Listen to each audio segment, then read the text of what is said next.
Hello, I'm Anastasia Lavrina. A ceasefire between Israel and Hezbollah took effect early this morning following an agreement brokered by the United States and France. The deal aims to end 14 months of conflict that escalated after the Gaza war. Under the terms of the agreement, both sides have agreed to halt hostilities and engage in negotiations to address ongoing tensions. More on this issue, we will talk with our experts right now. Joining me now from Israel is Mikhail Finkel, political scientist, expert on international relations. And from Lebanon, we have Artur Bloch, editor-in-chief of the Liberium. We're welcome to our program. Thank you. How are you doing? Thank you so much. So, Mikhail, my first question to you. Do you believe that the ceasefire represents a temporary pause or a more permanent shift in the Israel-Hezbollah conflict? I don't believe. Well, I think that Lebanon as a country cannot control and has no means of controlling Hezbollah, a terrorist organization that is recognized as terrorist organization by most civilized countries of the world. Lebanese army up until this conflict, the beginning of this conflict, was weaker than Hezbollah. So we have done a great favor for Lebanese people that we made Hezbollah now very weak and diminished. Hopefully, Lebanese army now will be able to control them, but there's no guarantee whatsoever because after the announcement of the treaty, Hezbollah already started its intrusion and we fired upon them. And we're told to all the sides involved that if there will be any danger to our citizens, we're going to strike anywhere in the territory of Lebanon because we fight the war with this terrorist organization, not with Lebanese people and not with Lebanese army. So we'll do everything we can to protect ourselves and our citizens. Artur, does Lebanon see this ceasefire as a step toward long-term peace, or is it viewed as a temporary pause in a broader and ongoing conflict? Well, it's not an easy question to answer. I mean, it's a start. I mean, having a ceasefire is always better than fighting, in my perspective. But if it's a solution, I would say no. As my counterpart just said, it all depends on the Lebanese army. Are they now ready to take over control of the area beneath the Litani River? I doubt it, because the Lebanese army is under-equipped, doesn't have the capacity to take control of that large area in southern Lebanon. And that's, of course, the vacuum that Hezbollah operated in the past 15, 20 years. We've been in the same situation in 2006. There was a ceasefire. Resolution 1701 needed to be implemented to make sure Hezbollah didn't regroup, and what we saw in the past year meant that this resolution was never implemented. Now, I'm a bit skeptical if this is going to be the solution for Lebanon, but to answer your question, it's always better than to fight. You say that this deal is better than the war, but how exactly you see the future process to be discussed between two sides? What are your expectations for the future? It depends a little bit. Of course, in the past year, a lot of infrastructure has been destroyed in the areas where Hezbollah is active. I'm talking also about civilian infrastructure, homes, schools, churches, mosques, etc. Now, the question is, who is going to pay for all the damage? In 2006, after the war with Israel, it was Iran who literally came with airplanes full of money, handing it out to the people and repaying the building of their homes. So the question now is, who is going to pay for that?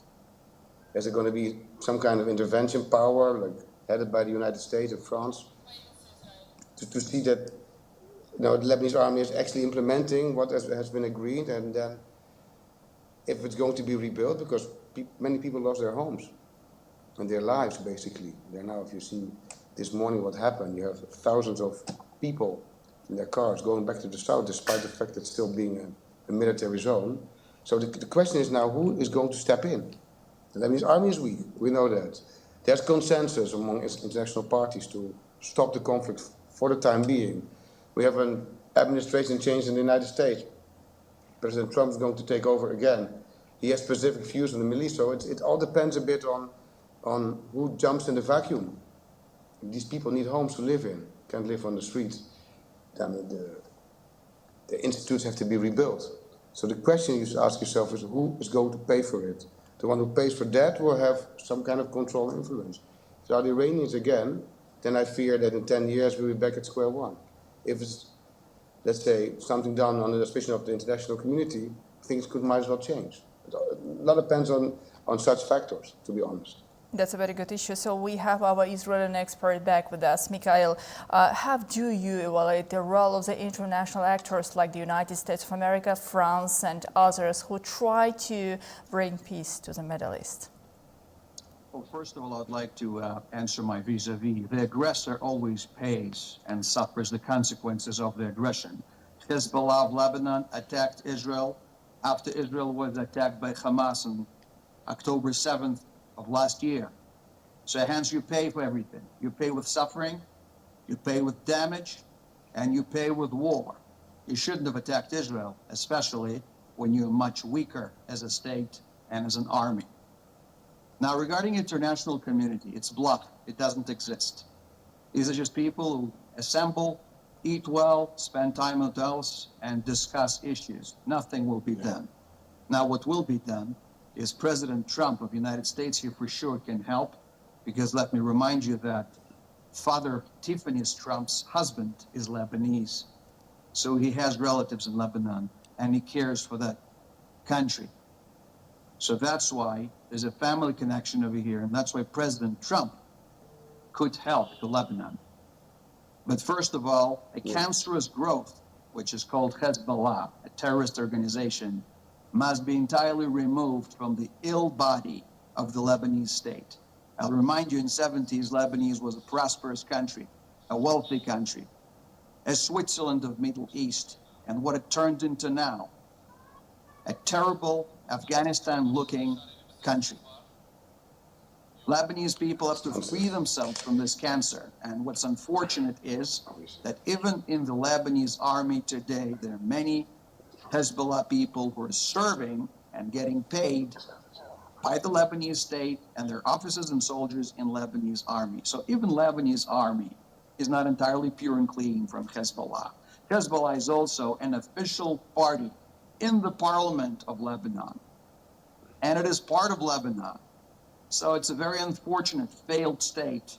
I wish to Lebanon to cure itself from this cancer. So we have two sides approach here. We can see how the expert from Lebanon saying the very important question, who is going to pay for all of those destructions happened before, and Israeli expert is sure that those who are responsible for that, that means Hezbollah, what's happening, on Lebanon, should be responsible. Artur, I am giving the floor for you to answer if you have to say something. Yeah, well, so we are not an Afghanistan-like state. Lebanon is a very segregated society. Obviously, my opponent has never been here, so doesn't really know what he's talking about. As for the fact that we're a failed state, correct. We're a completely failed state. It's not due to Hezbollah alone. It's generations of corrupt leaders who care more about their own people instead of the country that they're supposed to serve. As for the solution right now, it's evident. I think my opponent misunderstood me. What I said was, it's important now, who's going to jump in the vacuum of rebuilding? In 2006, the previous war we had with Israel, the very unfortunate summer war of that year, the Iranians came up with a lot of money. They said, we're going to rebuild it. So they bought a lot of influence with that. So the question now is not if Hezbollah should be annihilated or are they part of Lebanon? Of course, they are a political party as well, a civil movement. We cannot abolish a civil movement just because of neighbors in the south want that to happen. That is something that you have to decide in the poll.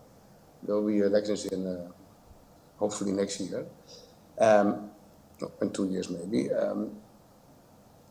The people will decide how large the support for Hezbollah will be. As for the military branch of the organization, I completely agree with him.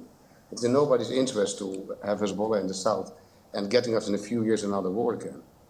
And not in the interest of Lebanon, not in the interest of the people, not in nobody's interest. So what is now really important is, instead of pointing fingers, and emphasizing on things that happened in the past, like how are we going to deal with the future? Are we going to allow Iran to regain control? This is what we should worry about, not a whole charade about what a failed state it is, etc. That's old news. I would like to look at the future and see what's going to happen to the country that I love. And it is not an Afghanistan-like mess here. It's complete nonsense. I'm sitting here in my apartment in Beirut. It's fine. I can assure my opponents. Mikhail, how do you think the Israel-Hezbollah ceasefire will affect the broader regional tension, especially when it comes to the situation between Israel and Gaza, and of course, taking into account the position of the global actors? Well, I think my vis-a-vis should take into account demographics. Within 20, 30 years, the demographics will be that the Hezbollah supporters that are all fanatical people and puppets of Iran will be demographically dominating Lebanon. Now, let's continue. Regarding this truce, I don't believe that it will be viable. I really believe that the next war will be coming within 7 to 10 years tops. And this was the dynamics all year round. And as long as there will be terrorist Hezbollah dominating in Lebanon, we will be practicing the policy which we call shaving. Shaving means the hairs grow and we cut them off. We shave them off. When the might of Hezbollah will become dangerous for us and they will attack us, which is inevitable, we're going to shave them off again like we did now. This is inevitable, and this will continue time and again until this movement will disappear. It's not a social movement, as the expert from Lebanon claims. I understand him. He's afraid for his life because if he's going to say something different, they may kill him or kidnap him. It's a terrorist movement, which is recognized as terrorist in the United States, in EU, in Japan, in South America, in South Korea, in Jordan, in Saudi Arabia, in Emirates, all over the world. I don't even want to mention Israel. So this is a terrorist movement that has taken Lebanon as hostage. That's what it is. Arthur, please, your turn on this point. What about the future? How the ceasefire will affect the broader regional tensions? Well, that's a very good question, and I surely hope, and as I started my contribution, that the Lebanese army is going to take control now at the south. It's in nobody's interest to have a militia in any country. Same goes for Lebanon. And I do not fear for my life. I'm just speaking, out how I see things. So, my counterpart is right. I mean, Lebanon should become a strong state, but it needs support from the exact same countries my counterpart just mentioned. So instead of giving us a lip service, let them actually help us rebuild our country and make the Lebanese army stronger. I think the solution lies in that, not in war rhetoric. I fear for my life or nothing. Like I'm saying, it's all nonsense. We are dealing with a country where there's many different religions, there are many political parties and entities. They all have the right to run for elections. As for the military wing of Hezbollah, I completely agree. Enough is enough. We have seen in 2006, it's counterproductive, gets us in a war. We have seen it last year, after October 7, October 8. All of a sudden, they start to fire rockets at Israel. They didn't, nobody still understands why that happened. There was nothing heroic about that, attacking our southern neighbor. It was completely ridiculous.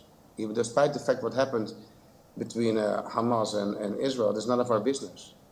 That's the problem. So I would like to look at the future, and I really hope that, instead of getting beautiful words and poetry from our Arab brotherly and sisterly countries, so to say, I would like to see some money for the Lebanese army, make it strong.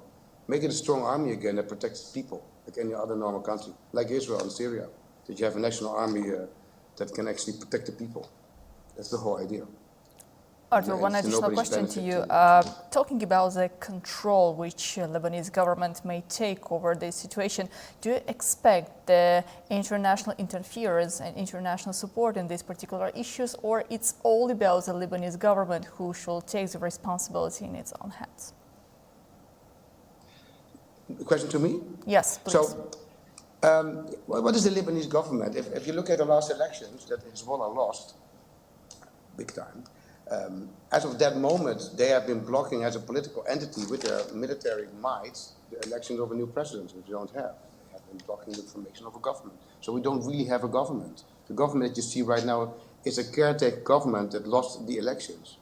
So the problem is now, we have a complicated political scenario in Lebanon. So the challenge is now to consolidate this conflict, to elect a new president, to form a government that respects the outcome of the last elections, and then we get international support with that government that is representing the people. The people who are now sitting in the Grand Sarai in Beirut do not represent us anymore, if they ever did. So the question lies in, are we now able, as a country, to regroup, to elect a leader of the state, a president, to form a government that represents the will of the people, and actually crawl back on our feet? We don't not forget that we're in complete economic disaster. We have hyperinflation, unemployment. I mean, Lebanon is a complete mess. So it's time for us to look at the international community and say, okay, hey, we need help by, obviously, security-wise, financially.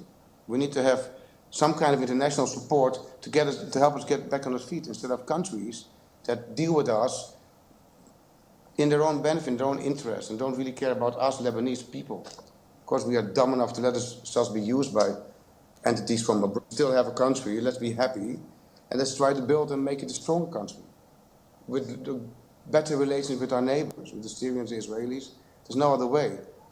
We are neighboring countries. We can't keep in a state of war forever. It's in nobody's interest. Mikhail, the same question to you. So what are your future expectations if the situation is not being normalized in Lebanon, except of those mentioned points you already brought to the table about the possibilities of new escalation, how Israel may also contribute to this ceasefire agreement to be sustained? Well, our dream is to sign a peace treaty with Lebanon, because we respect this people, the nation of Lebanon. They're a nation of ancient Phoenicia, great civilization, amazing people, and they are intruded, and the terrorists are destroying this country. We're going to destroy them from the air. These routes will be cut off. We will try to help the Lebanese army and to cooperate with them in some ways, because our interest is to make Lebanese army strong, and our interest is to enable Lebanese army to destroy or entirely subjugate Hezbollah. This is in our national interest. However, I don't know whether this is going to happen. Now, who can give money for the damage done? It's very important, as I said earlier, to speak with the United States. I don't believe France will do anything, because France obviously used to be a colonial empire, and Lebanon and Syria were in the zones of occupation of France, and they dominated over there. But today their interests is only business interests and their own selfish interests. I don't think France will pay for the damage done. I don't think France will do anything other than just talking. But with the United States, with President Trump acknowledging the fact that his son-in-law is Lebanese, this is a very unique channel of asking for aid. And I think that this is the route to take. I mean, after all, we wish for Lebanese people only peace and prosperity. Well, dear expert, thank you so much for joining our discussion today. That's all for now. A very good afternoon to you all from Baku.